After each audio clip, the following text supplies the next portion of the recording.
अनीस जंग की किताब लॉस्ट स्प्रिंग में कुछ ऐसी कहानियां हैं जो दिल को छू जाती हैं। ये उन बच्चों की कहानियां हैं जो गरीबी और कुछ पुरानी परंपराओं के जाल में फंस गए हैं। तो आज हम इन्हीं कहानियों की गहराई में उतरेंगे और समझने की कोशिश करेंगे। जरा इस तस्वीर को देखिए। ये उन अनगिनत बच्चों की रोज की कहानी है जिनका बचपन मजदूरी के बोझ तले कहीं खो गया है। उनके लिए तो दिन की शुरुआत ही सूरज की पहली किरण के साथ काम से होती है। और यही यही इस किताब का और हमारे आज के इस विश्लेषण का पूरा सार है। ये सिर्फ कहानियां नहीं है, बल्कि ये वो कड़वी सच्चाई है जहां गरीबी और परंपराएं मिलकर बचपन का ही गला घोट देती हैं। तो चलिए पहली कहानी से शुरू करते हैं। ये कहानी हमें मिलाती है साहिब से, एक ऐसा छोटा लड़का जो कूड़े के ढेर में ही अपनी दुनिया, अपनी खुशियां तलाशता है। साहिब के लिए कूड़े का ढेर मानो कोई खजाना हो। वो उसमें सोना ढूंढता है और कभी-कभी उसे 1 रुपया या 10 रुपए का नोट मिल भी जाता है। और बस यही छोटी सी उम्मीद उसे हर सुबह उस ढेर तक खींच लाती है। और सबसे बड़ी विडंबना, या कहिए कि सबसे हैरान करने वाली बात, साहिब का अपना नाम है। उसका पूरा नाम है साहिब आलम, जिसका मतलब होता है पूरी दुनिया का मालिक, ब्रह्मांड का स्वामी। पर उसे खुद अपने नाम के इस आलीशान मतलब का कोई अंदाजा तक नहीं है। सोचिए, उसके नाम के भव्य अर्थ और उसकी असलियत में जमीन आसमान का फर्क है।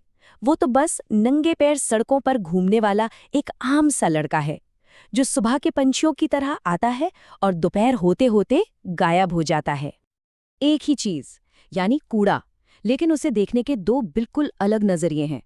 बच्चों के लिए ये एक अचरज भरी दुनिया है जहाँ कभी भी कोई खजाना मिल सकता है, लेकिन उनके बड़ों के लिए ये सिर्फ जिंदा रहने का एक जरिया है, उनकी रोजी रोटी बस। तो साहिब की दुनिया है सीमापुरी, जो दिल्ली के बिल्कुल बाहरी इलाके की एक बस्ती है।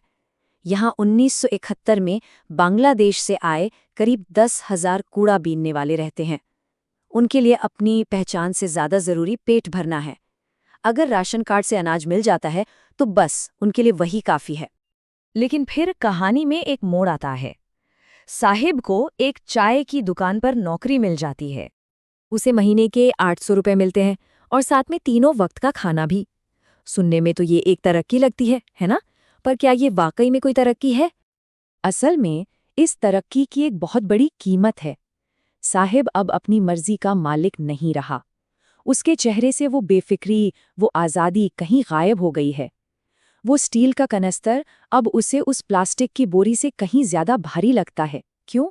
क्योंकि बोरी उसकी अपनी थी, पर ये कनस्तर दुकान के मालिक का है। चलिए अब साहिब की दुनिया से निकलते हैं और चलते हैं फिरोजाबाद। यहाँ हमारी मुलाकात होती है मुकेश से। उसके सपने साहिब से बिल्कुल अलग हैं, लेकिन उसकी दुनिया की मुश्किलें भी कुछ कम नहीं हैं। मुकेश अपनी किस्मत खुद लिखना चाहता है। वो अपने परिवार की चूड़ी बनाने की परंपरा को तोड़कर मोटर मैकेनिक बनने की जिद रखता है। मतलब वो भी अपना मालिक खुद बनना चाहता है। मुकेश फिरोजाबाद में रहता है, जिसे भारत के कांच पिघलाने वाले उद्योग का सेंटर माना जाता है। यहाँ उसके परिवार की तरह ही लगभग हर दूसरा परिवार चूड़ियां बनाने के काम में लगा है और पीढ़ियों इसी काम में खप गई हैं। और ये काम खतरों से खाली नहीं है। मुकेश जैसे करीब 20,000 बच्चे गैर कानूनी तरीके से इन गर्म भट्टियों के पास काम करते हैं। वे अंधेरी बिना हवा वाली कोठरियों में दिन भर मेहनत करते हैं और अक्सर तो बड़े होने से पहले ही अपनी आंखों की रोशनी खो देते हैं। तो सवाल ये उठता है कि ये लोग इस चक्र से बाहर क्यों नहीं निकल पाते। इस पर मुकेश की दादी कहती हैं, ये उसका कर्म है, उसकी किस्मत है। ये जो भगवान की दी हुई वंश परंपरा वाली धारणा है ना, ये इतनी गहरी है कि कोई इसे तोड़ने की हिम्मत ही नहीं कर पाता।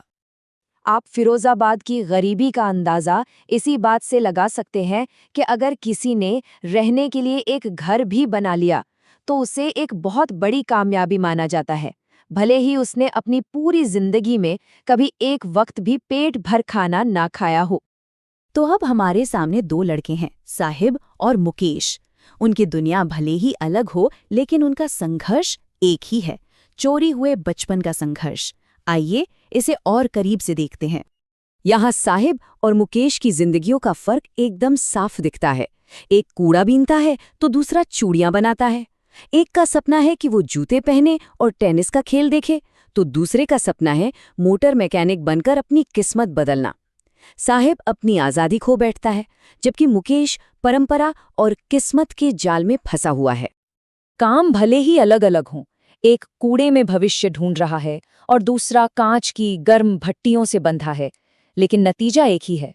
दोनों ही उस व्यवस्था का शिकार हैं जो उनसे उनका बचपन छीन रही है।